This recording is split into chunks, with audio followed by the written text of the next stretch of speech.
అందరికీ హరి ఓం. మనం అష్టావక్ర గీతలో 15వ ప్రకరణం చెప్పుకుంటున్నాము. దానిలో బంధమోక్షాలకు ఉపాయాన్ని సంగ్రహంగా చెప్తున్నారు గురుదేవులు. దానిలో మోక్షం కలగాలంటే విషయములందరి అనురాగ త్యాగమే మోక్షం, విషయములందు రాగమే బంధం అని చెప్పబడుతోంది. అంచేత మానవులు బంధమోక్షాలకి మనసే కారణమనిన్ను, విషయమందు ఆసక్తి మనస్సు బంధాన్నిను, విషయాసక్తి రహితమగు మనసు మోక్షాన్ని కలుగజేస్తుంది. కనుక ఓ ఈ జనక, ఇదియే బంధమోక్షాల యొక్క విశేష జ్ఞానము. దీన్ని నువ్వు బాగా తెలుసుకుని నీకు ఎట్లా ఇష్టమైతే అట్లా చెయ్యి అని చెప్పాడు. మనసే కారణం. విషయాల మీదకి వెళ్ళావా బంధింపబడతావు. విషయాలు విషయరహితమై ఉంటే అదే మోక్షం. ఇవి రెండూ చెప్తున్నాను, నీ ఇష్టం మరి అని చెప్పారు గురుదేవులు. చెప్పినప్పుడు ఇంకా విషయాసక్తి తత్వబోధ వల్ల కాక అన్యమగు మరి దేని వల్ల పొందబోదు. ఈ విషయాసక్తి పోవాలి అంటే ఇక ఏది చేసినా పోదు, నీ స్వరూప బోధ వల్ల మాత్రమే పోతుంది అని చెప్తున్నారు. చెప్తూ తత్వజ్ఞానము వినా మరి దేనివల్ల విషయాసక్తి నశించదు.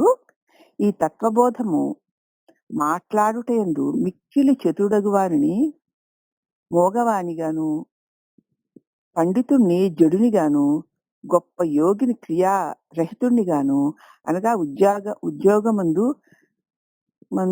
ఉద్యోగమునందు ఇష్టము లేని వాడుగాను చేసేస్తుంది. ఈ తత్వజ్ఞానం ఏం చేస్తుందంటే,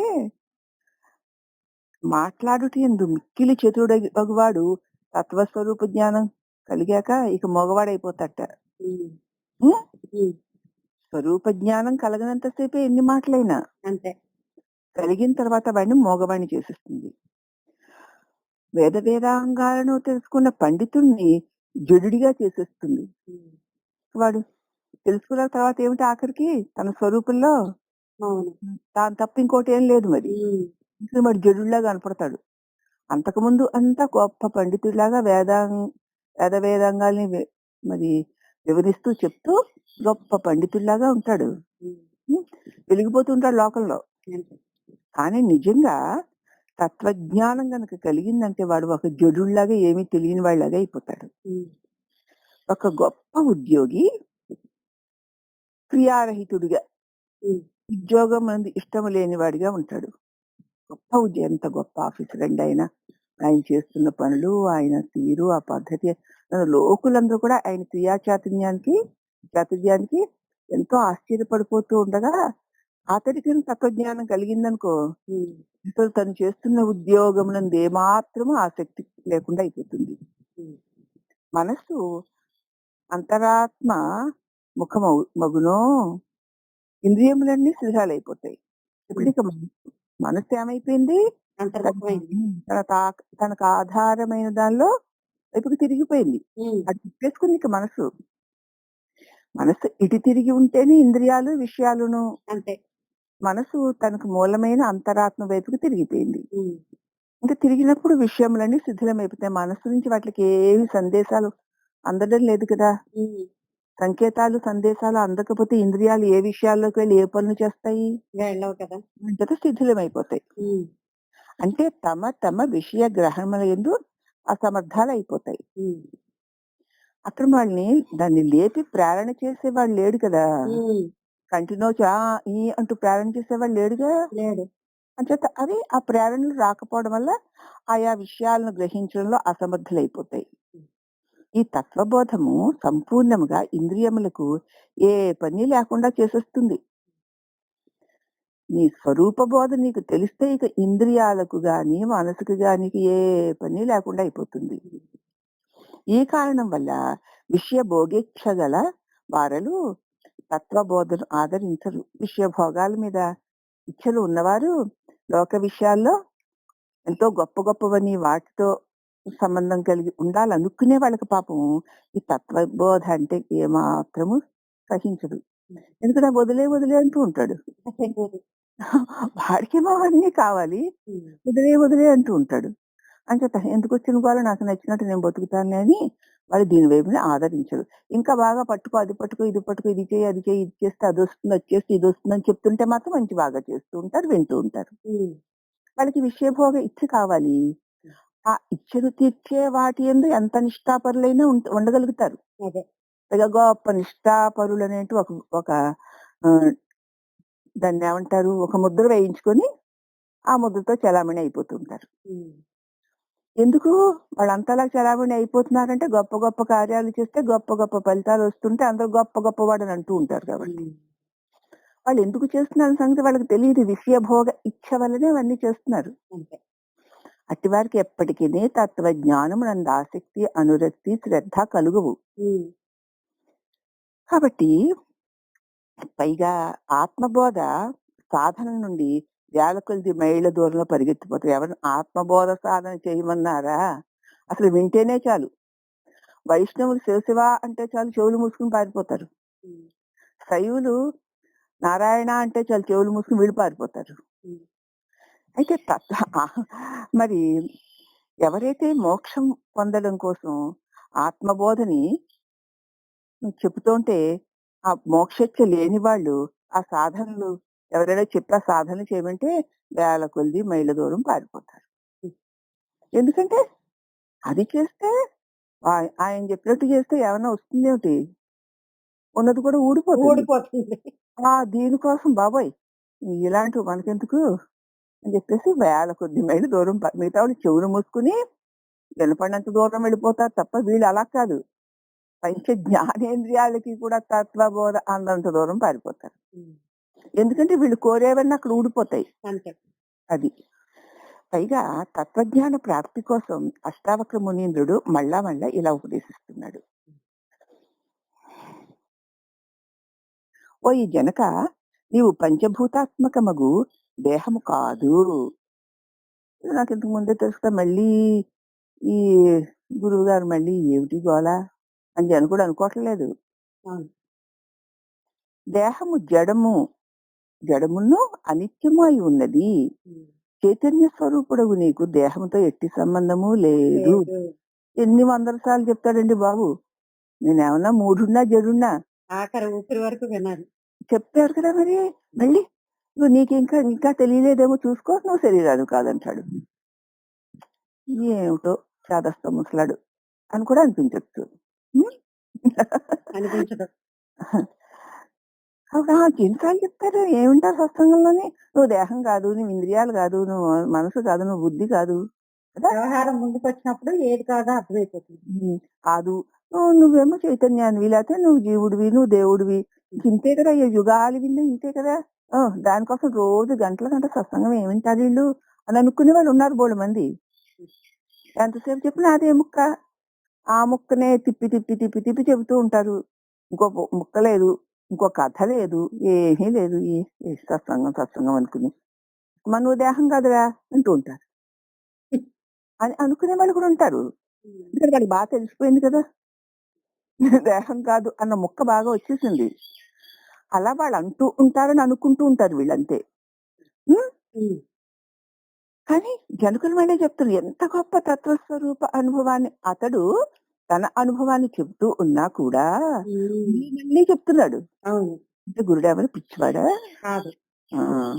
ఓ ఈ జనక నీవు పంచభూతాత్మకముకు దేహాన్ని కాదు. దేహము జడమును అనిత్యము అయి ఉన్నది. చైతన్య స్వరూపుడవు నీకు దేహంతో ఎట్టి సంబంధము లేదు. అసంగోహ్యం పురుష ఇది శృతే. ఈ పురుషుడు అనగా ఈ జీవుడు అసంగుడు, అనగా దేహాదులతో ఏ సంబంధమును లేనివాడు. అసలు నీకు ఈ దేహాలతో గాని ఇంద్రియాలతో గాని ఈ ప్రపంచంతో గాని కొంచెం కూడా సంబంధం లేదు. ఈ స్థుతి ప్రమాణం వల్ల నీవు సంయోగాది సంబంధం నుంచి రహితుడు వగుము. కాబట్టి స్థుతిపూర్వకంగా కూడా శాస్త్రపూర్వకంగా కూడా చెప్తున్నాం గనక నీవు నాకు కొంచెం కూడా ఈ దేహంలో బుద్ధులతో సంబంధం లేదు, నేనుండడం వల్ల అవి ఉంటున్నాయి, ఉన్నట్టు తోస్తున్నాయే తప్ప అవి ఉన్నా లేకపోయినా నేను అఖండ ప్రకాశాన్ని ఉన్నాను. అట్టి నేను ఎప్పటికీ కూడా వీటితో సంగము లేని వాడనే అని నీ అనుభవంతో చూసుకో. శృతి ఏది చెప్తుందో దాన్ని నీకు అన్వయం చేసి చూసుకో. ఉమ్, అప్పుడు నీవు ఈ సంయోగ బంధం నుంచి రహితుడవుతావు. ఉమ్, మరీను కర్తృత్వ భోక్తృత్వములు అంతఃకరణ ధర్మములు అవడం చేత, అంతఃకరణలోనే కదా నేను నాది అనేవి, ఉమ్, అంతఃకరణ ధర్మాలు అవడం వల్ల నీవు కర్తవి కాదు, భోక్తవి కాదు.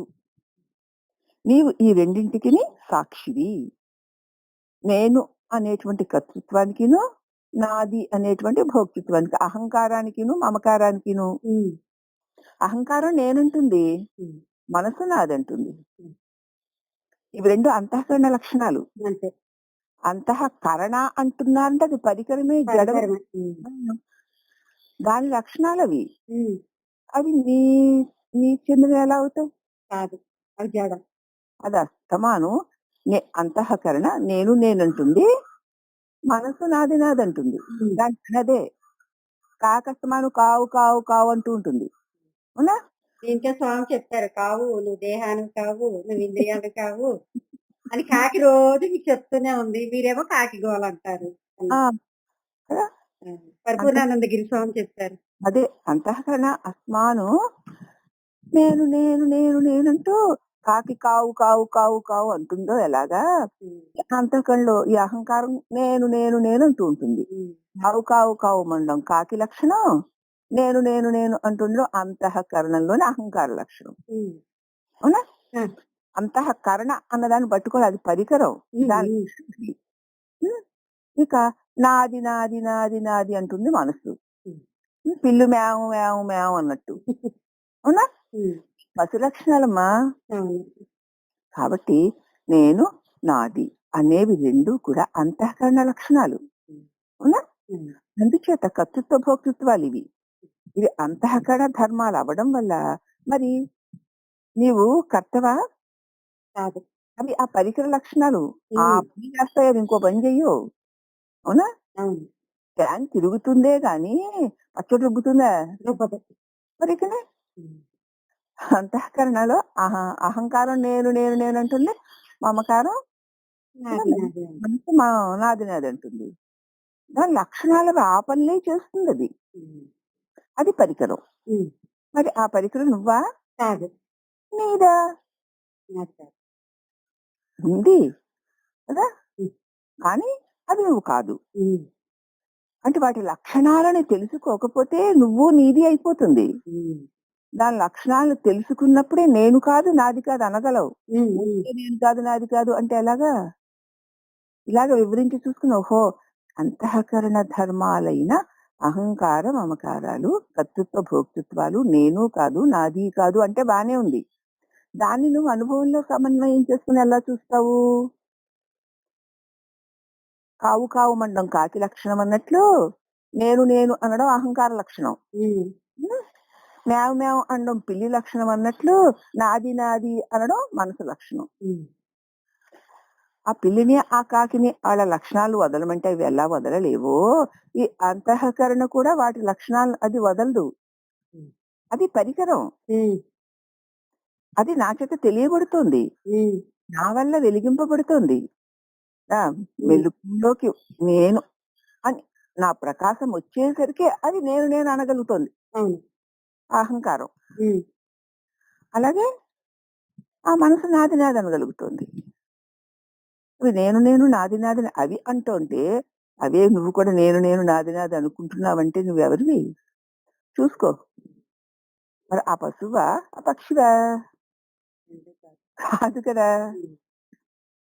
ఉమ్, నీ వెలుగులోకి అవి వచ్చేయమ్మా, ఉమ్, రావడం వల్ల అవి కదలగలుగుతున్నాయి. ఉం? ఉమ్, నీ వెలుగు లేని నిద్ర యందు అవి పడే ఉన్నాయి. ఉమ్, కనుకనే పరికరం అన్నాం. అవును. ఉం? ఉమ్, ఎప్పుడైతే ఆ కరెంట్ కనెక్షన్ ఉండేసరికి దానికి తిరగగలిగే శక్తి వచ్చినట్లు నీ చైతన్య స్పర్శతో అది కదలగలుగుతుంది, తిరగగలుగుతుంది. కరెంటు స్పర్శతోటి కదా ఫ్యాన్ తిరగగలుగుతుంది. అవును. అలాగే నీ చైతన్యం అంటే స్పర్శ అంటే ముట్టుకుందనా? కాదు.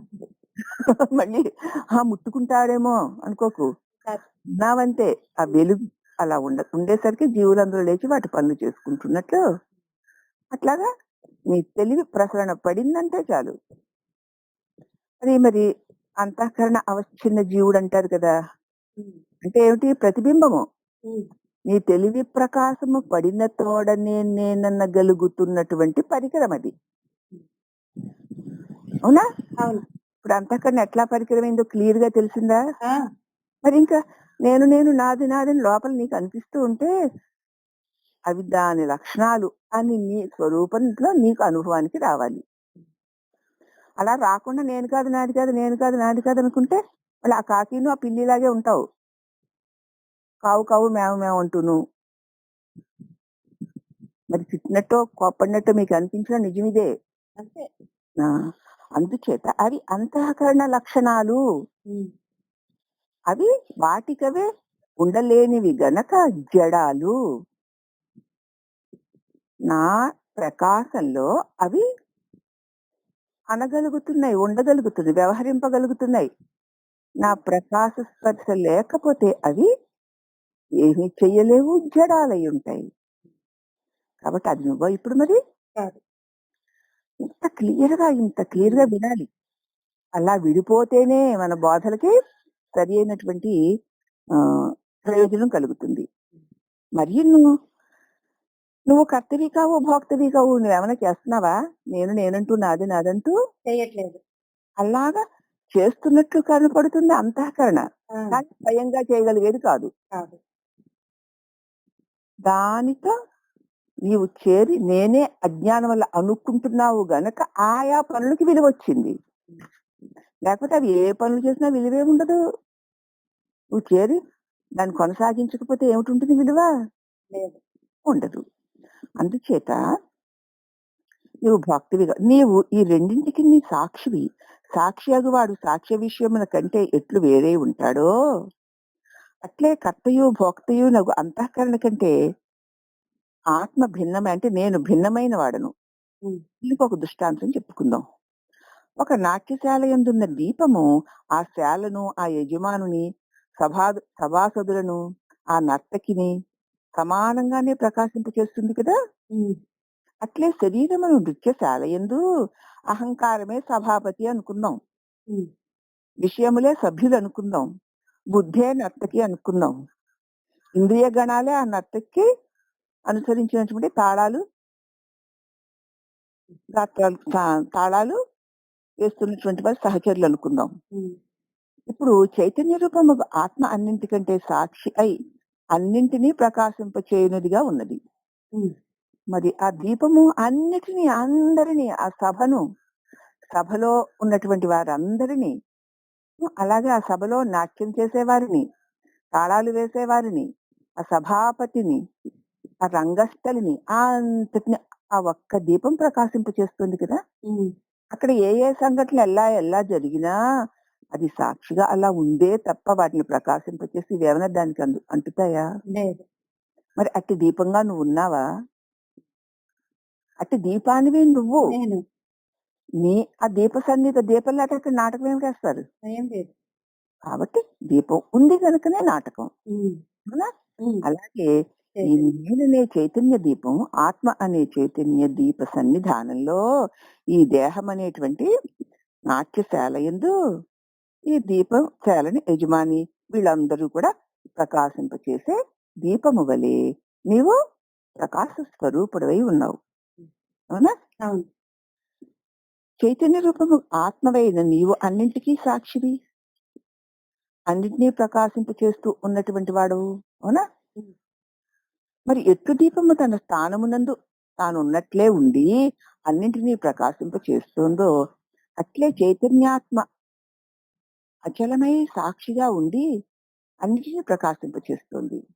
కాబట్టి ఓ జనక, దేహము, ఇంద్రియములు, మనస్సు మొదలగు వాటికి ఆత్మస్వరూపుడైన నీవు సాక్షివని తలంచి సుఖముగా వెలుగుము, సుఖముగా మెలుగుము ఉమ్, అని చెప్తూ ఇంకా రాగద్వేషాలు మనోధర్మాలు అని చెప్తున్నారు. ఉమ్, రాగద్వేషాదులు అన్నీను మనోధర్మాలే. ఆత్మస్వరూపుడవగు నీ ధర్మాలు కావవి. అవును. రాగాలు, ద్వేషాలు, ఇష్టాలు ఇవన్నీ మనసు చేసేటువంటి శ్రేష్టలు.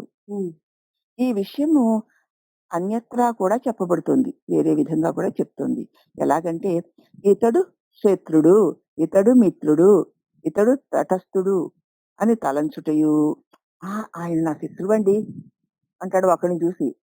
ఒకడిని చూసి వీడు నా మిత్రుడండి అంటాడు. ఒకడిని చూసి ఎవరోలేండి ఆయన అంటాడు.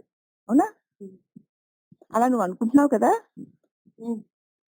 అని తలంచుటయు. వాటి ధర్మములన్నీయు మనోధర్మములై ఉన్నవి. ఒక్కొక్క రూపాన్ని ఒక్కొక్క రకంగా భావించుకుంటూ ఆ భావానికి అనుగుణ రాగద్వేషాది క్రియలు చేస్తూ ఉండడం. ఇవన్నీ మనోధర్మాలు. అవి జరుగుతున్నాయంటే మనసులోని వికారాలు. ఆ వెలిగించే వెలుగువైన నీకు ఆ వికారాలు ఉన్నాయా? నువ్వే లేకపోతే మనసు వీడు వాడు అది ఇది అని అనగలదా? తెలుసుకోగలదా? తెలుసుకున్నట్టు ప్రవర్తించగలదా?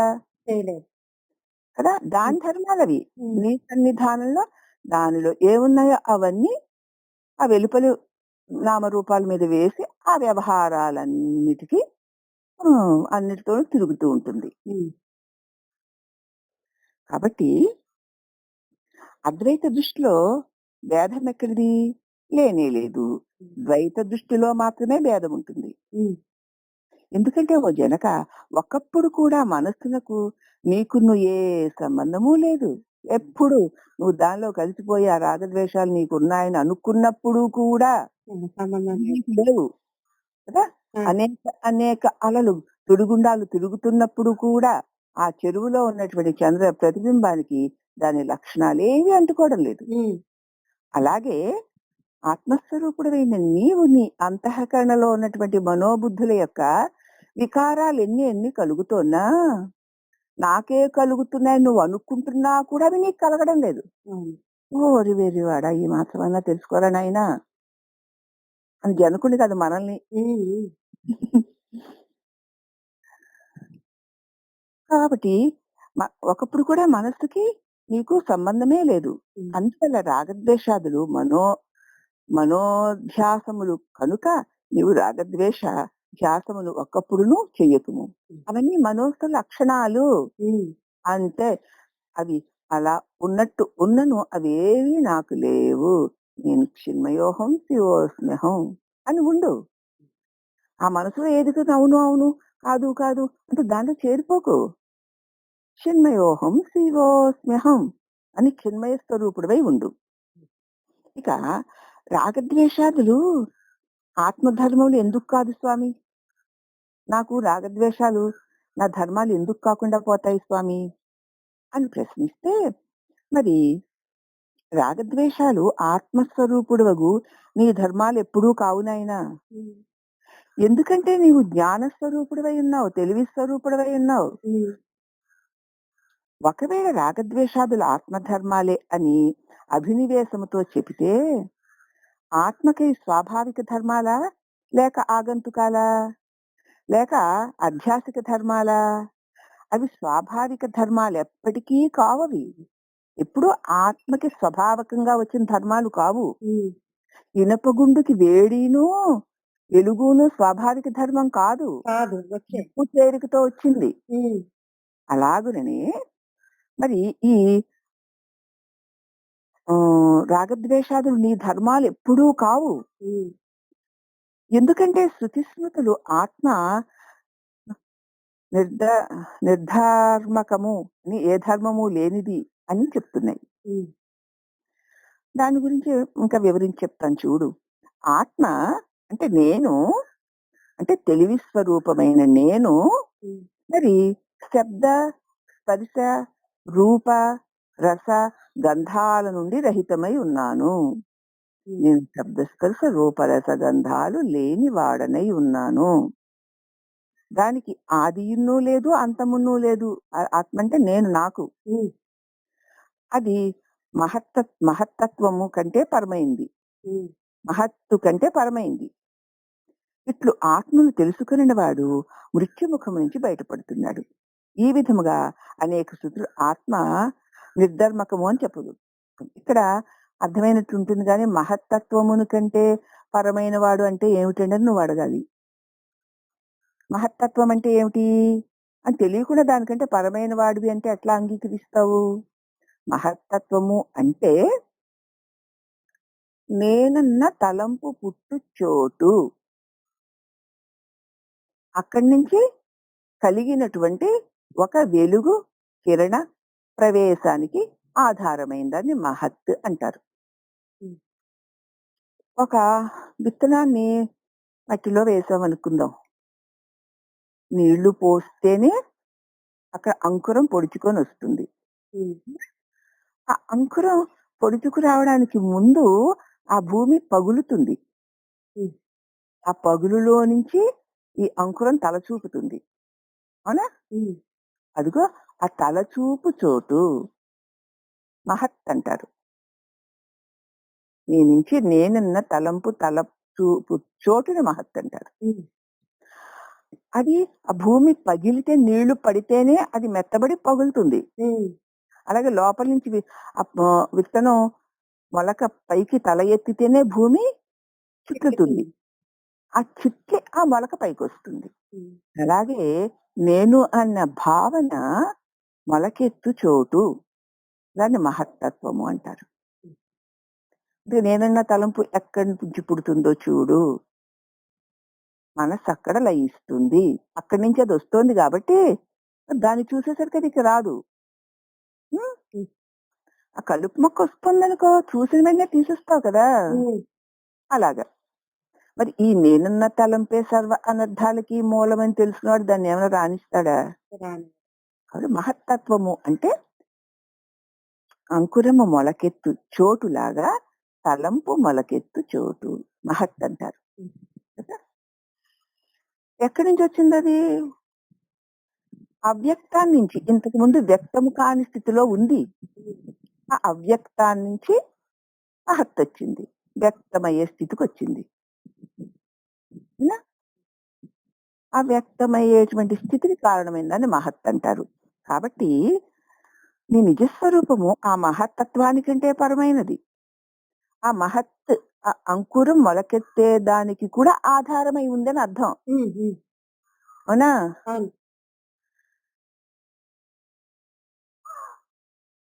మరి ఇది బాగా తెలియాలి.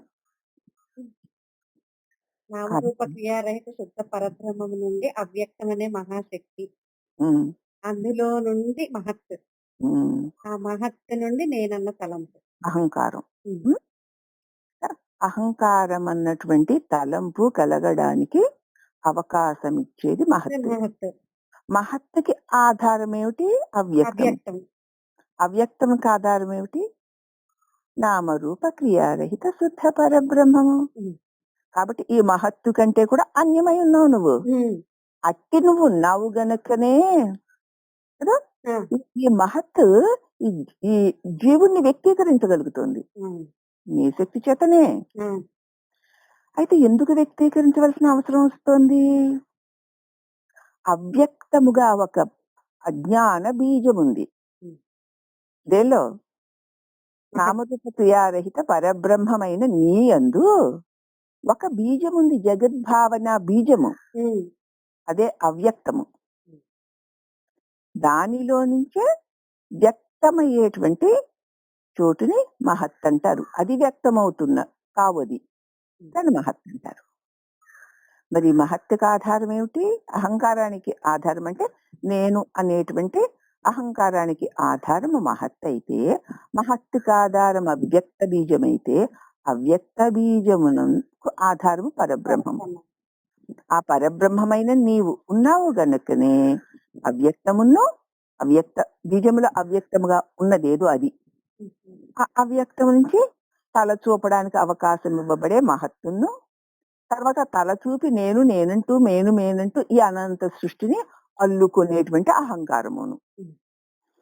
ఎంత వెనక్కి వెళితే నీ నిజస్వరూపం ఎంత నిత్యశుద్ధ బుద్ధ ముక్త పరబ్రహ్మము తెలుస్తుంది. హ్మ్. అది నువ్వు. ఆ!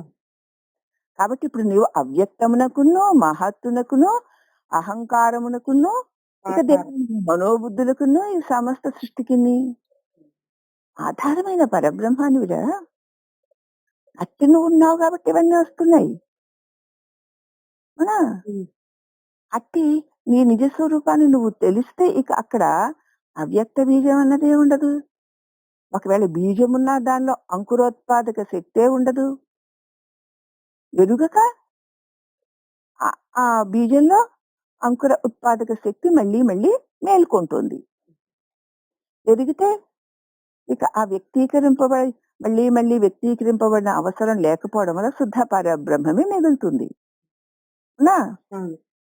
అందుచేత ఇట్లు మహత్తు కంటే తాను పరమైన వాడినని ఇట్లు ఆత్మకైన తన స్వరూపం తెలుసుకున్నవాడి ఇక మృత్యు ముఖం నుంచి బయటపడతాడు. ఇంకెందుకు అవ్యక్తంలో ఇంతకు ముందు ఎక్కడో విత్తనంలో వృక్షం దాక్కొని ఉన్నట్లు ఆ అవ్యక్త బీజంలో నేనన్న అహంకారం దాక్కొని ఉంది కాబట్టి ఆ మహత్తు ద్వారా ఆ వెలువడింది. ఇప్పుడు ఏమైపోయింది? తన స్వరూపం తాను ఎదిగిన తర్వాత అవ్యక్త బీజంలో ఉన్నటువంటి ఆ వ్యక్తీకరింపబడేటువంటి శక్తి నశించిపోయింది. నేనటువంటి జ్ఞానం వదిలిపెట్టబడింది. తానైన అఖండ పరబ్రహ్మం ప్రకాశిస్తోంది. జ్ఞానవర్జిత జ్ఞానహీన చిత్త, జ్ఞానం లేకుండానే ఉన్నటువంటి ఏ దివ్య ప్రకాశం ఉందో అంటే నేనన్న జ్ఞానం. అట్టి ఈ నేనన్న జ్ఞానం అఖండ పరమాత్మ కంటే వేరుగా ఉందా? లేదు. ఇది లేకపోయినా అది ఉంది కదా. ఉంది.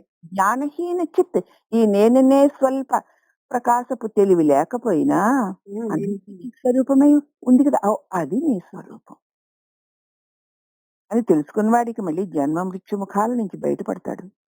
ఈ విధముగా అనేక శృతులు ఆత్మ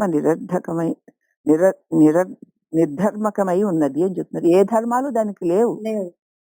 ఉండుట ప్రకాశించుట అంతే. దాని కూడా ధర్మాలు అనరు, దాని స్వభావమే అది.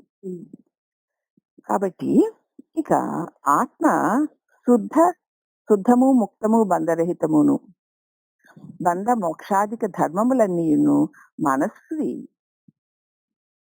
మనస్సు శాంతిస్తే అన్ని శాంతిస్తాయి. అవునా? మనసు అంటే నేనైనా తలంపు కదా. ఆ తలంపు వస్తేనే కదా అనేకాలు వస్తాయి. అది ఒక్కటి ఊరుకుంటే సమస్తము శాంతిని పొందుతుంది. ఈ విధముగా అనగా పైన చెప్పిన విధముగా అనేక స్మృతులు కూడా ఆత్మ రాగద్వేషాది రహితమైనదని చెప్తున్నాయి. అనేక స్థుతులు కూడా ఈ నేను అని నువ్వు అనుకుంటున్నా చూడు, అది ఎట్టిది అని నేనని అనుకున్నట్లు ఆ భావన కూడా పరబ్రహ్మ తత్వాన్నే ప్రకాశింపచేస్తుంది.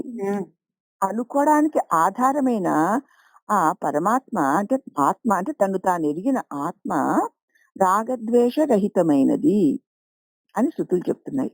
మరి ఆత్మకు రాగద్వేషాలు స్వాభావిక ధర్మాలు అని చెబితే మోక్షం ఎవరి చేత ఎప్పుడూ పొందబడదు.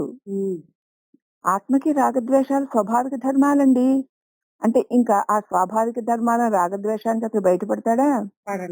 పడకపోతే బంధాలు తెగుతాయా? అప్పుడు ఎప్పటికీ మోక్షం రాదు. ఎందుకనక స్వాభావిక ధర్మ నివృత్తి దేని వల్లనూ అవ్వదు. నిప్పు నుంచి వేడిని వేరు చేయడం దేని వల్లన్నా అవుతుందా? కాబట్టి కేవల అధ్యాసిక ధర్మములు మాత్రమే ఏదో ఉపాయం చెప్తాన్ని పోగొట్టుకోవచ్చు. కేవలము కల్పన వల్ల కలిగిన వాటినే తొలగించవచ్చు తప్ప సహజముగా ఉన్న వాటిని ఎలా తొలగిస్తాము? తొలగించలేము. కాబట్టి అధ్యాసిక ధర్మములంటే ఒక వస్తువు యొక్క గుణం ఇంకొక వస్తువులో తోచడం కల్పన అన్నమాట. ఆ సంబంధము నాశన మగుటతోటనే దానికి కూడా నాశనం సంభవిస్తుంది. ఒక స్ఫటికరాతి సమీపంలో ఒక ఎర్రని పువ్వు పెట్టావనుకో, ఆ పుష్పముల యొక్క ఎరుపు రంగు ఈ స్ఫటికరాతి యందు ప్రతిఫలిస్తూ కనిపిస్తుంది. ఆ పుష్పం ఎర్రగా ఉన్నట్లు. కానీ ఆ పుష్పములను దూరముగా తీసేసావనుకో, ఆ స్ఫటికం నందు రంగు కనిపించదు. ఆ ఎర్రటి పూలు తీసేస్తే తెల్లగానే ఉంటుంది. అట్లే ఆత్మయందు అంతఃకరణ ధర్మములకు రాగద్వేషాదులు ఊరికే ఆధ్యాత్మికాలై ఉన్నాయి, కల్పనలు ఉన్నాయి. నీ దివ్య స్వరూపమందు నీ ప్రకాశమందు ఈ రాగద్వేషాది ధర్మములు మనోధర్మములు ఆధ్యాత్మికాలై ఉన్నాయి. అవి అలా ఉంటుంటే అవి ఆ స్ఫటికమణి ముందు పెట్టేసరికి ఆ ఎరుపు రంగు స్ఫటికమణికి వచ్చినట్లు కనపడుతుంది. అలాగే నీ దివ్య ప్రకాశం వల్ల ఉండగలుగుతున్న మనోబుద్ధులలోని రాగద్వేషాదులు నీ వల్లనే ప్రకాశింపబడుతున్నా అది అలా ఎదురుగుండా ఉండేసరికి అవన్నీ నీకున్నట్లు అనిపిస్తోందంతే. అనిపిస్తోందంతే. హ్మ్. నీటిలోని చంద్ర ప్రతిబింబము గిరగిరా తిరుగుతున్నట్లు అనిపిస్తోందంతే. హ్మ్. అలాగే ఇవి కూడా అంతే. రాగద్వేషాది ఆహ్, మనో మనోబుద్ధుల యొక్క లక్షణాలు నీకు ఉన్నట్లు అలా ప్రతిభసిస్తున్నాయంతే. హ్మ్. కాబట్టి అవి ఆత్మధర్మాలు కాదు. హ్మ్.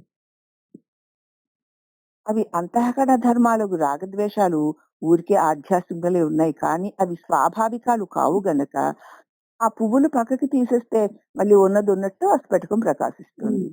అలాగే ఈ రాగద్వేషాలు తొలగిపోతే తొలగిస్తే నీవుగానే ప్రకాశిస్తూ ఉంటావు. హ్మ్. అవి ఉన్నప్పుడు అవిగా కనిపిస్తావు కదా! హ్మ్. అవే నువ్వుగా కనిపిస్తావు. అవును. నీది కనిపిస్తుంది. హ్మ్. కానీ అవి నీ లక్షణాలు కావు. హ్మ్. వాటి లక్షణాలు నీవిగా అనిపిస్తూ ఉంటాయంతే. హ్మ్. కానీ అవి నేను కాదు, నావి కాదు. ఎందుకంటే నేనుంటేనే అవున్నాయి అని తెలుసుకో. కనుక దూరము చేయుటకు సఖ్యమైనవిగా ఉన్నవి.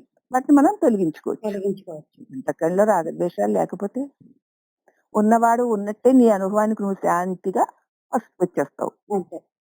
అయితే అంతఃకరణలో ఉన్న వాటి వల్ల వాటి లక్షణాలు నీకొచ్చి శాంతి స్వరూపుడు నీవు అశాంతిపరుడుగా దుఃఖ స్వరూపుడుగా కనిపిస్తున్నావు. హ్మ్. అశాంతి, దుఃఖము అన్నవి నీ స్వభావాలు కాదు నాన్న. అవి ప్రతిభాసికాలు. ఆ! ప్రతిబింబిస్తుంది. ఆ! అని తెలుసుకో. హ్మ్. కాబట్టి ఓ జనకుడా, బ్రహ్మ మొదలుకొని పిపీలిక పర్యంతము వరకు సమస్త భూతముల యందును కారణ రూపమై అనుస్యూతముగానున్నది ఆ దివ్య ఆత్మ ఒక్కటియే అని తెలుసుకొని మరియు సకల భూతాత్మల యందును అధ్యస్థమైన అనగా కల్పితమైన అహంకార మమకారాలను దూరము చేసి సుఖముగా ఉండుము. బ్రహ్మదేవుడి దగ్గర నుంచి చీమ వరకు సమస్త భూతముల యందు కూడా అవి అన్నీ ఉండడానికి కారణ రూపమై అనుస్యూతముగా అన్నిటి నిండా ఉన్నది ఆ దివ్య నీ ఆత్మస్వరూపం ఒక్కటే హ్మ్. అని తెలుసుకుని మరియును సకల భూతాల యందును అధ్యస్థమైన అనగా కల్పితమైన ఈ అహంకార మమకారాదుని దూరము చేసుకుని సుఖముగా ఉండుము. ఉం? హ్మ్. ఏ ఒక్కటో నాది, ఏ కొన్నో నాది అనుకోవడమే కదా అహంకారం మమకారం. అంతే. కానీ అన్నిటి యందు నీ దివ్య ప్రకాశమే ఉంది. హ్మ్. అవునా? అవును. మరి ఏ ఒక్క దానినో నేనని నాదని నేను అనుకోవడం ఏమిటి? నిజంగా చూస్తే ఈ విశ్వంలో ఏది నేను కాదు, నాది కాదు. హ్మ్. నా వల్లనే కదా ఉండగలుగుతుంది. అవును. పోనీలే అవి లేకపోయినా నేనున్నాను గాబట్టి అట్టి నేను అవి ఉన్నా ఉన్నవాడను, లేకున్నా ఉండగలవాడను. కాబట్టి నేను వాటి లక్షణాలు గాని, వాటి ధర్మాలు గాని కలిగి ఉన్నవాడను కాను. నేను శుద్ధ చైతన్య స్వరూపుడను హ్మ్. అని ఎరిగి మెలుగుము. హ్మ్. అంతే కదమ్మా! అంతే. దండయందు దారము అనుస్యూతంగా ఉంది. హ్మ్. దానిలో రంగురంగుల వేరు వేరు రకాల రకాల పూలతో ఆ దండ గుచ్చబడింది. హ్మ్. ఎన్ని రకాల పూలు, ఎన్ని రకాల రంగులు ఉన్నా దాని యందున్న దారం ఒకటే కదా! అలాగే బ్రహ్మదేవుడు మొదలు క్షేమ వరకు ఎన్ని ఎన్ని భూతాత్మకమైనటువంటి దృశ్యములు, రూపములు, నామములు ఉన్నా వాటి నిండా వాటినన్నిటికి ఆధారమై అవి ఉన్నవని ఎరుగుచూ అవి ఉండడానికి ఆధారమై ఉన్నటువంటి నీవు లేకపోతే ఏది ఏది లేదు. ఈ జగత్తు లేదు కదా! దారం లేకపోతే దండేది. లేదు. కాబట్టి ఇప్పుడు ఏమైంది? ఇవన్నీ ఊరికే హ్మ్. అధ్యస్థాలే గాని కల్పితాలే కాబట్టి దేని మీద మమకారం పెట్టుకోవాలి? ఇప్పుడు ఆధారము ఆ పువ్వుల్లో మంచి మంచి పద్మాలు మీద మమకారం పెట్టుకొని అక్కడే కుచ్చబడినటువంటి వేరే చిన్న చిన్న ఉమ్మెత్త పూలు లాంటి వాటి మీద ద్వేషం పెట్టుకుంటుందా? హుహు. ఆ కలువ పువ్వుకు ఎట్లాగా తాను ఆధారమో ఆస్పదమో అయి ఉన్నదో అలాగనే ఆ చిట్టి మెత్త పువ్వు మీద కూడా అలాగే దానికి ఆధారమై ఉంది కదా! ఆ ఆధారమైన ఆ దారం లేకపోతే ఆ దండలోకి వాటికి చేరికే లేదు కదా! ఉండొచ్చు పెద్ద కమలం. దండలో కాదది. అసలెందుకు పూసింది? దండలో వచ్చి ప్రకాశించి 10 మందికి ఆహా అనిపించడానికే. ఈశ్వరుని పాదాలను చేరడానికే. కాబట్టి దండలోకి చేరలేదది. అవునా? అవును. అందుచేత అలాగా నువ్వు పెద్ద కమలాన్ని పెట్టినా, ఒక చిన్న గన్నేరు పువ్వుని పెట్టినా పరమాత్ముడు ఒకే రకంగా స్వీకరిస్తాడు. ఈవిడ కమలం పెట్టింది కాబట్టి ఈవిడ మీద నాకెక్కువ ప్రేమ. అది గన్నేరు పువ్వు పెట్టింది కాబట్టి దాని మీద తక్కువ ప్రేమ అని ఉంటాడా ఈశ్వరుడు? ఉండదు. ఎందుకు? ఏం చూస్తాడక్కడ?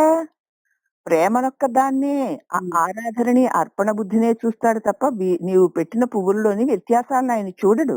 అవన్నీ ఆయనవే కదా! అందుచేత ఆ దారమే ఆ పరమాత్ముడు. దానిలోని రకరకాల పూలే ఈ జీవరాశంతాను. అన్నిటియందు అనుస్యూతముగా ఉన్నటువంటి ఆ దారము వలె బ్రహ్మదేవుడు మొదలు చీమ వరకు ఉన్నటువంటి సమస్త భూతములకు ఆధారమై ఉన్నటువంటి ఆ పరమాత్ముడే, ఆ పరమ ప్రకాశమే, ఆ నేను అన్న అఖండ ప్రకాశమే అన్నిటికీ ఆధారంగా ఉంది. ఎవరంటారు ఇవన్నీ ఉన్నాయని? నేనే. ఎవరు వింటున్నారు ఇవన్నీ ఉన్నాయని? నేను. నువ్వు లేకపోతే ఏమీ లేదు. అన్నారని, విన్నారని, ఉన్నాయని ఎవరికి తెలుస్తుంది? నాకే తెలుస్తుంది.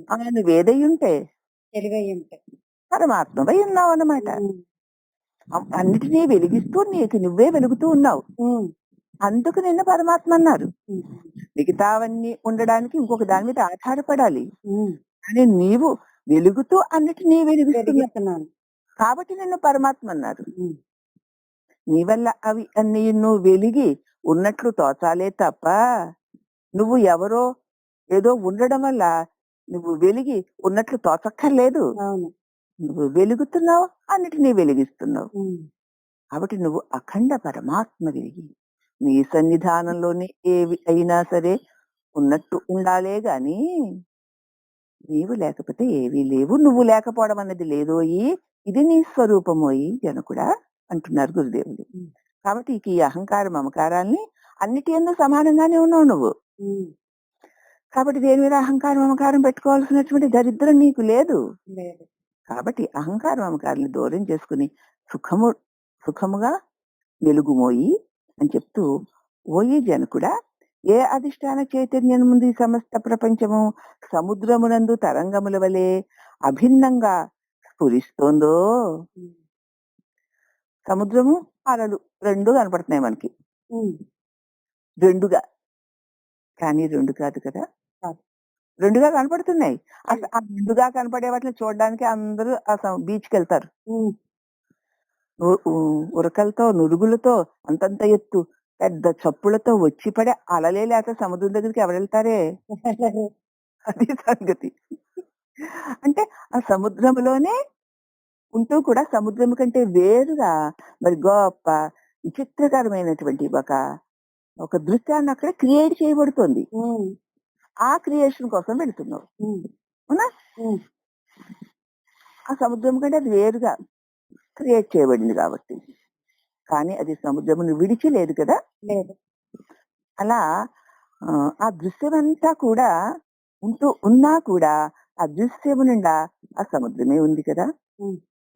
కానీ ఆ దృశ్యాన్ని చూసినప్పుడు నీకు సముద్రం కనిపించదు. మరి సముద్రం నీకు కనిపించకపోయినా అనిపించకపోయినా అనేక దృశ్యాలుగా ఉన్నది ఆ సముద్రమే.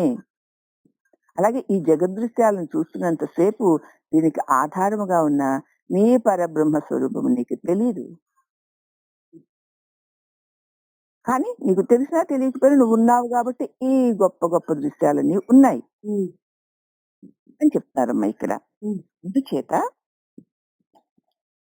ఎవరికైతే సముద్రమునందు తరంగముల వలె ఈ సమస్త ప్రపంచము అభిన్నముగా స్ఫురిస్తుందో, ఏదున్నా, ఎప్పుడున్నా, ఎక్కడున్నా, ఎలాగున్నా నేను లేకపోతే ఏదీ లేదు, నాయందే అది స్ఫురిస్తూ దర్శింప చేస్తూ ఉంది అని తెలుసుకుంటాడో, ఆ చేతనమే నీ ఆత్మ. ఆ ప్రకాశమే నీ స్వరూపము. కనుకనే నేను చైతన్య స్వరూపుణ్ణి. నన్ను వీడి ఏదీ లేదు. కనుకనే నేను సంతాపరహితుణ్ణి అని తెలుసుకొని విగత జ్వరుడవై ఈ ప్రపంచంలో సుఖముగా మెలుగుము. ఇక అజ్ఞానమని జ్వరం వదిలేయి. రోగం. ఆ రోగం ఒక్క జ్వరం వస్తే ఊరుకుంటే దాని వెంటనే తలనొప్పులు, ఒళ్ళు నొప్పులు, వాంతులు, విరోచనాలు ఇక ఒకటి కాదు. ఆ జ్వరం వచ్చింది ఇవన్నీ వచ్చేస్తాయి. అవునా? నాకంటే అన్యమని చూసావా? ఇదిగో ఈ జ్వరం, ఈ రోగం, భవ రోగం వచ్చేస్తుంది. కాబట్టి ఆ రోగాన్ని, ఆ జ్వరాన్ని వదిలేయి. ఉం? ఉం? స్వరూపాన్ని తెలుసుకుంటే జ్వరాన్ని వదిలేస్తావు, రోగాన్ని వదిలేస్తావు. రోగం పోతే సుఖమే కదా. రోగం లేని సుఖస్థితిని గుర్తించవు. రోగం వచ్చాక అమ్మోయ్ నాకు సుఖం పోయిందో అని అడుగుతావు. అప్పుడు తప్ప నీకు రోగము చేత కమ్మబడినప్పుడు తప్ప రోగం లేకపోతే ఉండే సుఖం నీకు తెలియదు. అవునా? రోగం పోయాక అమ్మయ్య సుఖంగా ఉన్నానమ్మా అంటావు. రోగం రాకముందు కూడా సుఖంగానే ఉన్నావు కదా. మరి గుర్తిస్తున్నావా? ఆ గుర్తించకపోవడమే అజ్ఞానం. నువ్వు ఆత్మస్వరూపుడివై సుఖస్వరూపుడై ఉన్నప్పుడు ఉన్న నువ్వు కూడా నువ్వు ఆత్మస్వరూపుడివి, సుఖస్వరూపుడు అనేటువంటి గుర్తింపు నీకు తెలియడం లేదు. దానికి అడ్డంకి ఏదైనా కలిగితే దాని వల్ల బాధింపబడిన తరువాత అది పోయాక అమ్మయ్య సుఖంగా ఉన్నానంటావు. నీవు సుఖస్వరూపుడివై ఉండడం చేత దానికి వ్యతిరేకమైంది ఏది ఉన్నా నువ్వు భరించలేకపోతున్నావు. అందుకే ప్రతి ప్రాణి సుఖాన్ని అందుకే కోరుతున్నాడు. ఎందుకంటే వాడి స్వరూపం సుఖం గనక అని చెప్తున్నారనమాట. నాయన చిద్రూపముగా ఆత్మయందు సంభావన విపరీత భావన రూప మోహమును పొందకమా.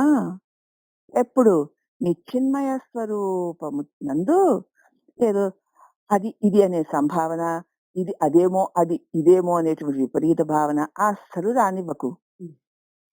ఆత్మజ్ఞాన స్వరూపము ప్రకృతికి పరమైన నీ చేత తెలియబడే దానికంటే వేరుగా ప్రకాశిస్తూ ఉందది. ఆ నాటక దీపము అన్నిటినీ ప్రకాశింపచేస్తూ అన్నిటి నిండు ఉన్నా కూడా వాటి అన్నిటికంటే వేరుగానే ఉంది కదా. వేరుగానే ఉంది. అలాగే నీ తెలివి దీపము, నీ స్వరూప దీపము అన్నిటి యందు ఉండినో అన్నిటినీ ప్రకాశింప చేస్తూ కూడా వాటికంటే నువ్వు వేరుగానే ఉన్నావు. నీవు చిద్రూపముగా ఆత్మవి. వాటి యందు ఈ సంభావన అసంభావన అవును కాదు అలాగేమో ఇలాగేమో అనేటువంటి విపరీత భావన రూపం మోహమే ఎప్పుడు కలుగనివ్వకు. అంటే నేను చిన్మయ స్వరూపుడు అన్న దృష్టిలో నువ్వు ఉన్నప్పుడు ఇక విపరీత భావనలు ఎందుకుంటాయి? ఉండవు. మరుస్తావేమో, మరువకు. మరిసావా ఇగో విపరీత భావనలు చిక్కుకుపోతావు. ఆత్మజ్ఞాన స్వరూపమని ప్రకృతికి పరమై ఉన్నదని తెలుసుకో అని గురుదేవులు చెప్పినప్పుడు ప్రశ్న. చిత్పదమునకును జ్ఞాన పదమునకు గల అర్థం ఏమిటి స్వామి? చిత్ అంటున్నారు, చిత్తుకి జ్ఞానం అంటున్నారు. జ్ఞానానికి గల అర్థం ఏమిటి? చిత్ అంటే ఏమిటి, జ్ఞానం అంటే ఏమిటి అని ప్రశ్నిస్తున్నారు అన్నమాట. అంటే తనకంటే భిన్నమైన ఏ సాధన అపేక్ష లేక తన ప్రకాశము చేతనే ఇతరములకు సమస్త పదార్థములను ప్రకాశింపచేయుచున్నదే దానినే చిత్ అంటారు. అందుకే చిన్మయోహం కదా. అది దానికి ఏ ప్రకాశం అక్కర్లేకుండానే ప్రకాశిస్తూ ఉంటుంది. దాని ప్రకాశంలో సమస్తము ప్రకాశింపబడుతుంది. దాన్ని చిత్ అంటారు ఆయన. ఇక నువ్వు రెండోది జ్ఞానం అన్నావు చూడు, అది అజ్ఞాన నాశకత్వే సతి స్వాత్మబోధకత్వం జ్ఞానం. అజ్ఞాన నాశం అనరించి ఆత్మస్వరూపమును ప్రకాశింపు దానిని జ్ఞానం అని పేరు. అజ్ఞానాన్ని అంతా కూడా నాశనం చేసేసి నీ చిత్ప్రకాశ స్వరూపాన్ని తెలియజేయనదేదో అదే జ్ఞానం అని పేరు. ఏ జ్ఞానమే లేకపోతే ఏ జ్ఞానము వల్ల నానాత్వమంతా ఉన్నదని తెలుస్తోందో ఆ జ్ఞానమే నీవు చిన్మయ స్వరూపుడివి అని కూడా ఇప్పుడు తెలియజేస్తుంది కదా. అవును. ఏ జ్ఞానము చేత నానాత్మ వికారములతో ఉన్న జగత్తుని తెలుసుకుంటున్నావో ఆ జ్ఞానముతోటే కదా నిత్య నిర్మల శుద్ధ బుద్ధ ముక్త చిన్మయ స్వరూపమును కూడా తెలుసుకుంటున్నావు. ఇదిగో దానిని జ్ఞానం అని పేరు. అవునా? అవును. జ్ఞానము చిత్ అని రెండింటికి చెప్పమన్నారు మాట. చెప్పమన్నారు అంటే సూర్యుని ప్రకాశము రెండుగా చెప్పడమే గాని రెండు ఒకటే. అయితే సూర్యుడి వల్లనే ప్రకాశము, అలాగే చిత్తు వల్లనే జ్ఞానము. సూర్యుని ప్రకాశము వల్ల నానాత్వము తెలియబడుతున్నట్లు చిత్ ప్రకాశమైన జ్ఞానము వల్ల ఈ నానాత్వమును సూర్యుడు కూడా తెలియబడుతున్నాడు. అంటే స్వరూపము తెలియబడుతుంది. స్వరూపము ఈ జ్ఞానం వల్లే తెలియబడుతోంది. స్వరూపమునందు వెలుగుతున్న సమస్త దృశ్యము ఈ జ్ఞానమునందే తెలియబడుతోందంటే జ్ఞానమే ఇటు జగత్తును అటు ఈ స్వరూపమును తెలియచేసే సాధకము, పరికరము. నేనన్న తెలివి ఇదిగో ఇట్టి పరికరం, అదే జ్ఞానం. దాన్ని దేని యందు ప్రవేశపెడితే దాన్ని ప్రకాశింప చేస్తూ ఉంటుంది. టార్చిలైట్ నువ్వు దేని మీద వేస్తే అదే కదా కనపడుతుంది. నీ జ్ఞానాన్ని నువ్వు దేని యందు ఉపయోగిస్తావో అది నీకు తెలియబడుతూ ఉంటుంది. అట్టి నీ చిన్మయ స్వరూపమును ఆ జ్ఞానమే తెలియచేయగలదు. అట్టి నీ చిత్త స్వరూపంతో నీ జగత్తుని ఆ జ్ఞానమే తెలియజేయగలదు. కాబట్టి దీనిని జ్ఞానం అంటారు నాయన. దీనికి ఆధారమై సదా తనకు తానే వెలుగుతూ తన చేత వెలిగింపబడే వాటికన్నిటికీ ఆధారమై ఉన్నదేదో అది చిత్తు. అందుకే చిన్మయోహం శివోస్మ్యహం అని ఉండు అని తెలుసుకో. జ్ఞానాన నాశకత్వే ప్రతి స్వాత్మబోధకత్వం జ్ఞానం. అజ్ఞానము నాశము చేసి ఆత్మస్వరూపము ప్రకాశింపు చేయుదాన్ని జ్ఞానము అంటారనమాట. అంటే అదే జ్ఞానము నీవు క్షణభంగురములు, నానాత్వములు, వికారములతో కూడిన దాని యందు ప్రవేశపెడితే అజ్ఞానము అంటారు. చూసావా? అదే నీ స్వరూప ప్రకాశమునందు ప్రవేశపెడితే సుజ్ఞానము అంటారు. అట్టి స్వరూప ప్రకాశమునందు ప్రవేశపెట్టినటువంటి జ్ఞానమే నిజమైన జ్ఞానము. అంటే ఈ విషయ ప్రపంచం మీద ప్రవేశపెట్టేసరికి అదే అజ్ఞానము వలె కనిపిస్తుంది. అజ్ఞానం మరిది అంతే అయిపోయింది.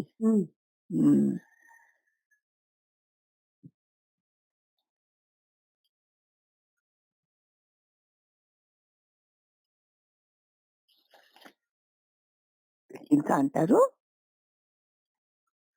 అర్ధ ప్రకాశోహి జ్ఞానం. అర్థమును ప్రకాశింపజేయండి జ్ఞానము.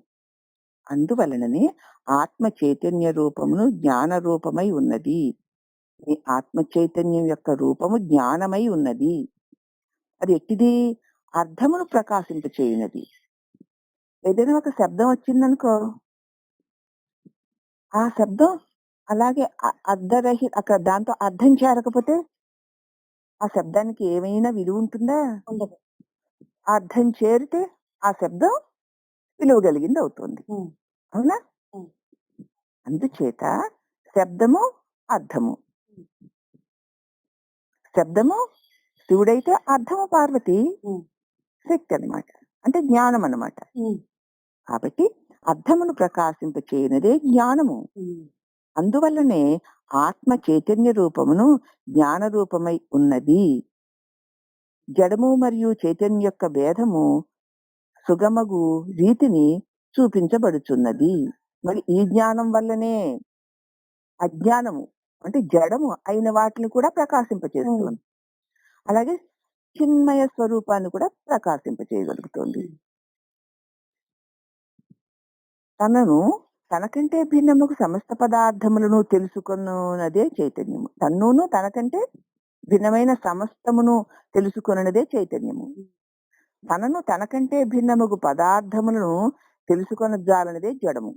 తన్ను తెలుసుకోలేదు, తనకంటే వేరుగా ఉన్నదాన్ని తెలుసుకోలేదు, ఏదో అది జడము. అవునా? తానెవరో తనకి తెలియదు, తనేంది ఏదైనా ఉంది అని కూడా తెలియదు. అవునా? జడము. అది తెలుసుకోలేని ఇది చైతన్యము జడము అంటే ఇలా ఉన్నాయన్నమాట.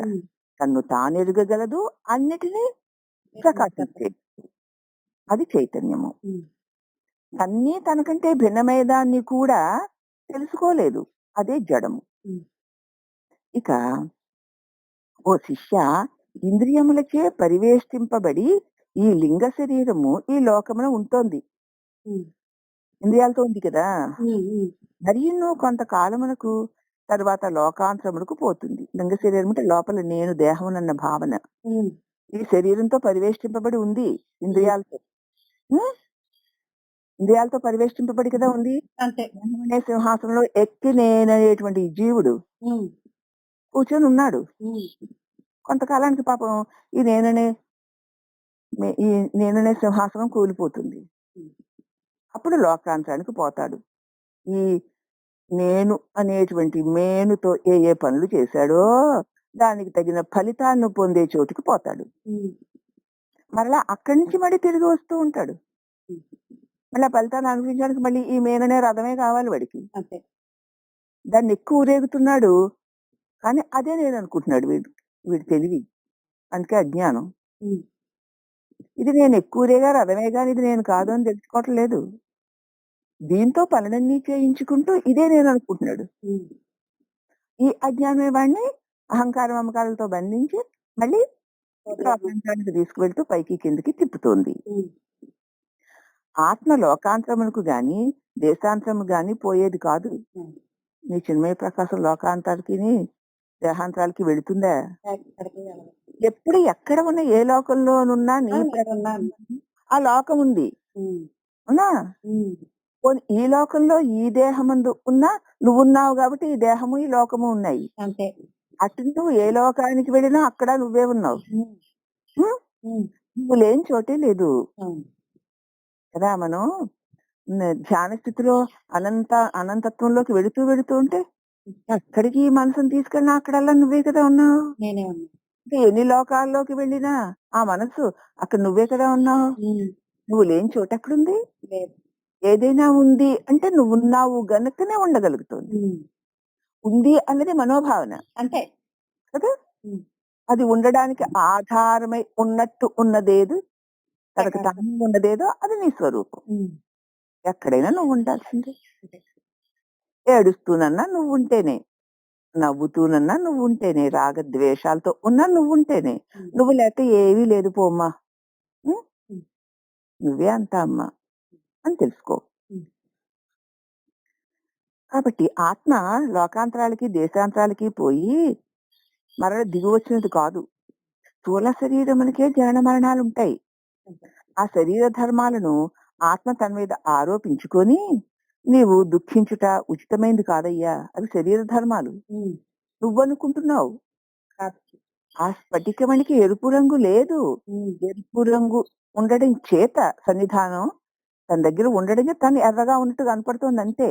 హ్మ్. అలాగే నీకు అసలు జన్మ మృత్యువులు, జరా దుఃఖాలు లేవు.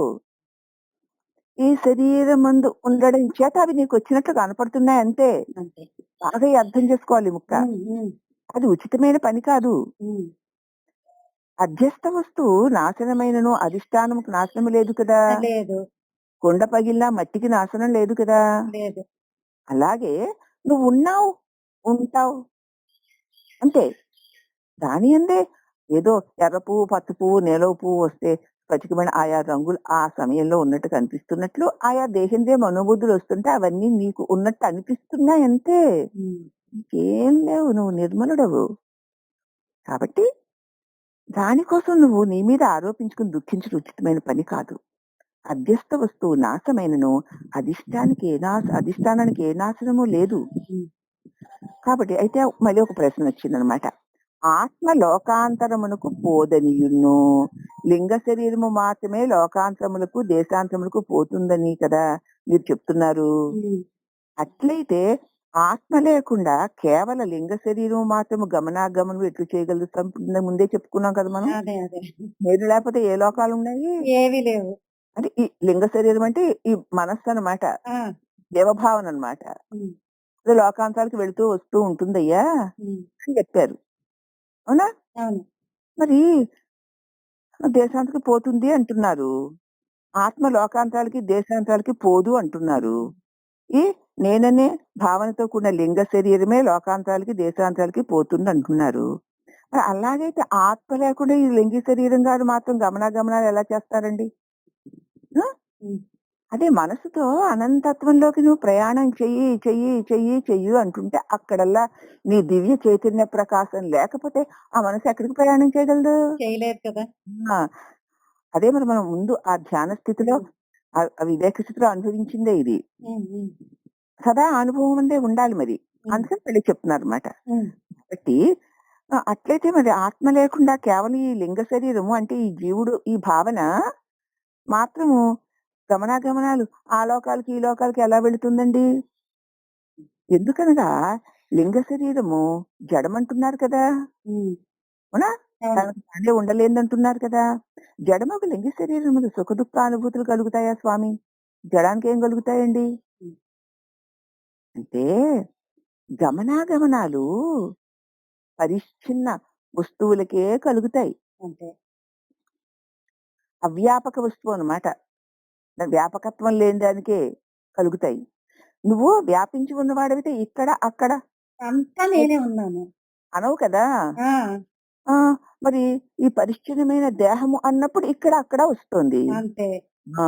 అందుచేత గమనాగమనాలు, వెళ్ళడాలు, రావడాలు, దేశాలు, కాలాలు అవ్యాపక వస్తువుకే హ్మ్. కలుగు వ్యాపకత్వమునందు గమనాగమనాలే ఉంటాయి. లేవు. అక్కడే ఇక్కడ, ఎక్కడ మనమొక్కరమే ఆత్మస్వరూపులమై ఉన్నాము.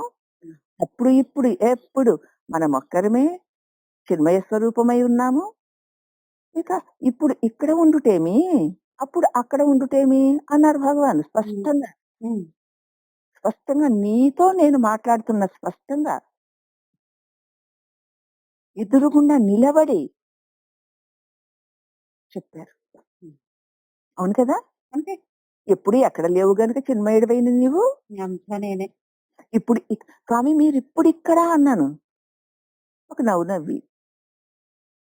అప్పుడు, ఎప్పుడు, ఇప్పుడు, అక్కడ, ఇక్కడ, ఎక్కడ మనమొక్కరమే, మనమొక్కరమే ఉన్నారు గదా! అన్నారు. హ్మ్. అవునా? అవును. అంటే ఇప్పుడు మీరిక్కడ అంటే మరి దేహం. ఎక్కడ అరుణాచలంలో అక్కడ ఉన్న మీరు ఇప్పుడు ఇక్కడున్నారేమిటి అని అర్థం అన్నమాట. హ్మ్. అయ్యో! అరుణాచలంలో ఉన్న నేనే ఇదిగో ఈ గోదావరి ఒడ్డున ఇగో ఈ నదీ సమీపంలో ఇక్కడ ఉన్నాను. హ్మ్. అక్కడ, ఇక్కడ, ఎక్కడ నేనే ఉన్నాను. హ్మ్. అప్పుడు, ఇప్పుడు, ఎప్పుడు నేనే ఉన్నాను. ఉన్నది నేనే, ఉన్నది నేనే. హ్మ్. అదనమాట అక్కడ మనకి అర్థం. ఆ! ఆ! ఆ శుద్ధ బుద్ధికి అది వెంటనే అందుతుంది. ఆహా! ఉన్నది ఒకే సద్వస్తువు కదా! సర్వవ్యాపకమైన చిన్మయ స్వరూపం. హ్మ్. చిన్మయ స్వరూపానికి దేశ కాలాలేమిటి, రాకపోకలేమిటి. అంతే. ఉన్నదే ఆ చిన్మయం. హ్మ్. అది నా దివ్య స్వరూపమే. మరి నా దివ్య స్వరూపమైన చిన్మయమునందే కదా భగవాను అక్కడ మళ్ళీ వాణనే ఒక దేహము, పలానా పాసర్లో పూడనేటువంటి ఒక రేవు అవన్నీ ఎక్కడ తెలిసాయి? ఆ చిన్మయ రూపంలోనే. హ్మ్. అక్కడే అలా అలా దేశకాలాలు, దేహాలు కలుగుతూ, తొలుగుతూ ఆ! హ్మ్. తిరుగుతూ ఉంటాయి కానీ, ఆ చిన్మయ స్వరూపం అక్కడ, ఆగదు. ఇక్కడ అంతటా ఆ చిన్మయ స్వరూపం నేను ఉండనే ఉన్నాను. హ్మ్. అక్కడ అన్నానంటే, అక్కడ కూడా నేనున్నాను గాబట్టే కదా అన్నాను. అంతే. ఇక్కడ అన్నానంటే, ఇక్కడ కూడా నేనున్నాను కాబట్టే కదా హ్మ్. ఉన్నాను. మరి ఉన్నాను. హ్మ్. అమ్మ తల్లి అది రహస్యం. హ్మ్. అందుచేత గమనాగమనాలు అవ్యాపక వస్తువుకే కలుగుతాయి. హ్మ్. వ్యాపక వస్తువు ఎందు గమనాగమనాలు ఉండవు. హ్మ్. ఈ లింగ శరీరము పరిచ్ఛిన్నమైనది అవ్వడం వల్ల ఎటువంటిది అది అవ్యాపకమై ఉండడం చేత దానికి గమనాగమనాలు సంభవిస్తూ ఉంటాయి. వ్యాపించి లేదుగా. అవును. అందుచేత నేను ఆ దేహ దృష్టితో వ్యాపించి ఉండలేని దేహ దృష్టితో చూస్తే అప్పుడు, ఇప్పుడు అంటాను. హ్మ్. అవునా? అవును. అక్కడ, ఇక్కడ అంటాను. హ్మ్. దానికి మరి పరిచ్ఛిన్న భావం కదా! అవ్యాపకత్వం కలిగి ఉంది గనక. హ్మ్. దేహంతో చూస్తే మరి అప్పుడు ఉండదండి. ఇప్పుడు ఉంటుందండి. అప్పుడు లేదు కదండీ! ఇప్పుడు ఉంది కదండీ అంటాం. హ్మ్. దేహంతో మరి అవునులే అప్పుడున్నావు. ఇప్పుడైతే ఆ ఊళ్ళో లేవు కదా! లేను. ఈ ఊళ్ళో ఇప్పుడున్నావు. ఇప్పుడైతే ఆ ఊళ్ళో లేవు కదా! హ్మ్. అది ఒకప్పుడుండి, ఒకప్పుడు ఉండవు. హ్మ్. ఒక చోట ఉండి, ఒక చోట ఉండలేవు. దేహం హ్మ్. పరిచ్ఛిన్నమైన దేహంతో ఉంటే. అంతే. అవునా? ఆ! ఇప్పుడు అర్థమైందా? ఆ! ఆ! కాబట్టి అవ్యాపక వస్తువు లింగ శరీరము. హ్మ్. ఈ పరిచ్ఛిన్నమై శరీరం మాత్రమే నేననుకునేటువంటి భావన. హ్మ్. దానికి గమనాగమనాలు సంభవిస్తూ ఉంటాయి. హ్మ్. అప్పుడు ఇప్పుడు నేను అక్కడ కాశీ వెళ్ళాలి. అదే గమనం. హ్మ్.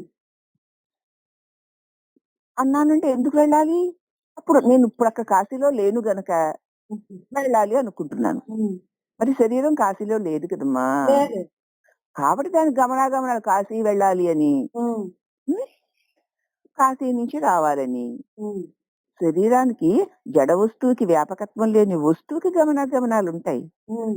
ఈ కాశీలో గాని, అప్పన్నపల్లిలో గాని మరి నేను అనే తెలివి ప్రకాశ చైతన్యం లేకపోతే అక్కడ వెళ్ళి ఇది కాశీ అని గుర్తించే నువ్వు లేకపోతే అది భూమే కదా! అంతే. మరిక కాశీ ఏమిటి? హుహు. భూమేనా అక్కడుంటా? అంతే భూమే. ఆ! మా అప్పనపిల్లిలో ఉన్నటువంటి ఈ గోదావరి తల్లిలాగే అక్కడాను. హ్మ్. నీరే. మీరే. ఇక్కడ ఉన్న ఆకాశమే. ఇక్కడ ఉన్న నిప్పే. అవునా? హ్మ్. మరి ఇక్కడ ఉన్న గాలే అక్కడ ఉంది. హ్మ్. మరి అక్కడ, ఇక్కడ, ఎక్కడ ఉన్నది ఆ వ్యాపకత్వమే కదా! ఆ! మరి కాశీ ఏది? గోసి ఏది? అదే నాలోనే. అదే మరి వ్యాపకత్వమైన నీ దివ్య చైతన్య స్వరూపాన్ని తెలుసుకుంటే ఇక గమనాగమనాలు ఉండవయ్యా. హ్మ్. పరిమితమైన దేహ భావనతో ఉన్నటువంటి వాడివైతే గమనాగమనాలు తప్పవు. హ్మ్. అందుకే కాశీ వెళ్ళాలు, రామేశ్వరం వెళ్ళాలు, ఇంకా ఏదో ఏదో ఏదో చారుధాములు, అమరధాములు వెళ్ళడాలు, హ్మ్. మళ్ళీ రావడాలు. ఎందుకు పరిమితమైన దేహం నేను అనుకుంటున్నావు గాబట్టి, హుహు. అక్కడ ఇక్కడ వ్యాపించి ఉన్నటువంటి నా చిన్మయ స్వరూపమే అని నీ నిజ స్వరూపాన్ని తెలుసుకోకపోవడం చేత హ్మ్. ఈ గమనాగమనాల అవసరం కలుగుతోంది. అలాగే ఈ భూమి మీద ఉన్న వాటికి చెప్పాను. అలాగే లోకాంతరాలు. హ్మ్. భూమిలోక, భువర్లోక, సువర్లోక, మహాలోక, జనలోక, తపోలోక ఏవో సత్యలోకాలు. హ్మ్. అక్కడికైనా వెళ్ళాల్సిందేగా! హ్మ్. ఎందుకు వెళ్ళాలి? ఇక్కడే ఉన్నాను నేను, అక్కడ లేను. హుహు. కాబట్టి వెళ్ళాలి. హ్మ్. పోనీ అక్కడికి వెళ్ళినా, అక్కడ కూడా నేను అన్నది ఉంటేనే ఆ అనుభవించేటువంటి మేనన్నదుంది. అవును. అక్కడ సూక్ష్మ హ్మ్. ఇక్కడ స్థూల శరీరం అయితే అక్కడ సూక్ష్మ శరీరం ఉంటుంది. అంతే. ఆ! అక్కడ కూడా ఆ చైతన్య స్వరూపం ఉంటేనే హ్మ్. అన్నీ ఉండదు. ఎక్కడ లేదు చైతన్య స్వరూపం. అంతగా ఉంది. ఎందుకంటే నువ్వెక్కడుంటే అక్కడే వెలుగు. అంతే. నువ్వెక్కడుంటే అక్కడే అన్నీ తెలియబడుతూ ఉంటాయి. హ్మ్. నువ్వు లేని చోట వెలుగు లేదు, తెలియబడేవి లేవు. హ్మ్. నువ్వు లేని చోటే లేదు. లేదు. మరికెందుకమ్మా? హ్మ్. కాబట్టి దాని గమనాలుంటాయి. హ్మ్. ఆత్మస్వరూపమైన నీవా అపరిచ్ఛిన్నమై ఉన్నావు. హ్మ్. కనుక దాని యందు గమనాలు ఉండవు. ఎలాగంటే జలముతో నింపబడిన ఒక కుండను ఒక చోట నుంచి మరొక చోటికి తీసుకుపోవచ్చు. హ్మ్. కానీ ఆకాశాన్ని తీసుకెళ్ళగలవా? తీసుకెళ్ళం. ఎందుకనగా ఆకాశం అంతటా వ్యాపించి ఉంది. హ్మ్. ఎక్కడెక్కడికి ఘటాన్ని నువ్వు తీసుకుపోతూ ఉంటావో అక్కడక్కడ ఆకాశం ఉండనే ఉంది కదా! ఉంది. ఇక్కడ ఘటమన్నారు. అక్కడ మనము చైతన్యం. భావనామయ శరీరము భావనామయ శరీరము, స్థూల శరీరము అన్నాం. ఆ! కదా! ఆ! ఈ స్థూల శరీరం అప్పన్నపల్లిలో ఉంది గాబట్టి కాశీకి దీన్ని తీసుకెళ్ళాలి. హ్మ్. కాశీలో ఉన్న ఆకాశమును, అప్పన్నపల్లిలో ఉన్న ఆకాశం ఒకటి దాన్ని తీసుకెళ్ళక్కర్లా. నేను వెళ్తున్నాను గాబట్టి ఆకాశాన్ని కూడా అక్కడికి తీసుకెళ్ళాలండి. హుహు. నేనక్కడికి వెళ్తున్నాను గాబట్టి మరి ఈ గాలిని, ఈ నిప్పుని, ఈ నీరుని తీసుకెళ్ళి చచ్చిపోతాను గదా! అని దాన్ని పట్టుకొని వెళ్తున్నామేమిటి అక్కడికి? లేదు. మరి ఇంకనేమి? అది మరి జడమైన దానికే ఇవన్నీను. హ్మ్. కుండని ఇక్కడి నుంచి ఇంకొక చోటకి గలవు గాని దానిలో ఉన్న ఆకాశాన్ని నువ్వెక్కడి నుంచి ఎక్కడికి తీసుకెళ్తున్నావు? తీసుకెళ్ళట్లేదు. ఎందుకది వ్యాపించి ఉంది. హ్మ్. ఇది ఆ పరిమితిలో ఉంది. హ్మ్. కాబట్టి ఎక్కడెక్కడ ఘటన తీసుకెళ్లబడుతుందో అక్కడక్కడల్లా ఆకాశం ఉండనే ఉంది. అట్లే ఎక్కడెక్కడికి లింగ శరీరం పోతూ ఉంటుందో అక్కడక్కడ ఆత్మ ప్రతిబింబము దాని యందు పడుతూనే ఉంటుంది. లింగ శరీరం అంటే అహంకార భావన. ఎక్కడెక్కడ ఆ భావన ఉంది అంటే ఆత్మ యొక్క చైతన్యం యొక్క ప్రతిబింబమే నువ్వు ఉండగలుగుతున్నావు. అవును. పడుతూనే ఉంది. ఆ చేతన ప్రతిబింబంతో కూడుకొని ఉన్న అంతఃకరణమే సుఖ దుఃఖాలకు కర్తనని భోక్తనని చెప్పబడుతుంది. పరమాత్మ నీ చిత్స్వరూప ప్రకాశమునందు ఉండగలుగుతున్న అంతఃకరణలోని అహంకారము నేను కర్తని నేను భోక్తని అని చెప్పబడుతుంది. కాబట్టి ఈ అంతఃకరణ నుండి ప్రతిబింబించిన చైతన్యముని జీవుడు అంటారు. అంటే ఇప్పుడు ఈ లింగ శరీరం వాడే ప్రతిబింబం. ఈ ప్రతిబింబమైనటువంటి జీవుడు ఉన్నాడు అంటే బింబమైన దేవుడు ఉంటేనే. అంతే. ఈ ప్రతిబింబం ఎక్కడెక్కడికి వెళ్ళినా అక్కడక్కడ దేవుడు ఉన్నట్టే. అవునా? కుండ ఎక్కడెక్కడికి వెళ్ళినా అక్కడక్కడ ఆకాశం ఉన్నట్టే కదా. ఉన్నట్టే. అది సంగతి. కాబట్టి లింగ శరీరము ఈ అంతఃకరణమునందు ప్రతిబింబించిన చైతన్యమునే జీవుడు అంటారు. లింగ శరీర లక్షణములను పంచదశికారుడు ఇలా చెప్పాడు. లింగ శరీరం అంటే అంతఃకరణ నేనన్న అహంభావన, దాని అందలి చైతన్య ప్రతిబింబము, దానికి ఆశ్రయమైన అధిష్టానము, ఈ మూడు కలిస్తేనే జీవుడు అంటారు. ఈ అంతఃకరణ ఉంది కదా, ఒక జడమైన పరికరం. అంతఃకరణ ఉందా? దాని యందు అది పరికరం, దాని యందు చైతన్య ప్రతిబింబం, నేను దానికి ఆశ్రయమైన అధిష్టాన చైతన్యం. చైతన్యము దాని ప్రతిబింబము, ప్రతిబింబింప చేసుకునే అంతఃకరణమును, మూడు ఉంటేనే జీవుడు ఉంటాడు. ఈ మూడిట్లో ఏ ఒక్కటి తీసేసినా జీవుడు లేడు. ఇటు అంతఃకరణము తీసేసిన జీవుడు లేడు. అవునా? అలాగే ఆ ప్రతిబింబము, అంతఃకరణ తీసేస్తే ఇక ప్రతిబింబమే ఉండదు. అవునా? ప్రతిబింబం లేకపోతే బింబ స్వరూపం చైతన్యం మిగిలి ఉంటుంది. మూడు కలిస్తేనే జీవుడు. ఇప్పుడు ఈ జీవుడు నేను అనబడేవాడు ఈ మూడిటి కూడిక. చైతన్యమైనటువంటి ఆ పరబ్రహ్మమును, జడమైన అంతఃకరణను, అందుతోచు జీవ భావన రూపమును, వీడే జీవుడు. భావన రూపమే జీవుడు. మరియు మాయ ఎందరి ప్రతిబింబము, మాయ అధిష్టానము, ఈ మూడు కలిస్తేనే ఈశ్వరుడు. మాయ అంటే లేనిది ఉన్నట్టు కనిపించేది. దాని యందు మళ్ళీ అక్కడ కూడా పరమాత్మ ప్రతిబింబమే బింబించింది. దానికి అధిష్టానమైనటువంటి ఆ పరమాత్ముడు ఈశ్వరుడు అంటారు. జీవుడికి ఈశ్వరుడికి భేదం ఉపాధుల వల్లే గాని వాస్తవంలో లేదు. చైతన్యం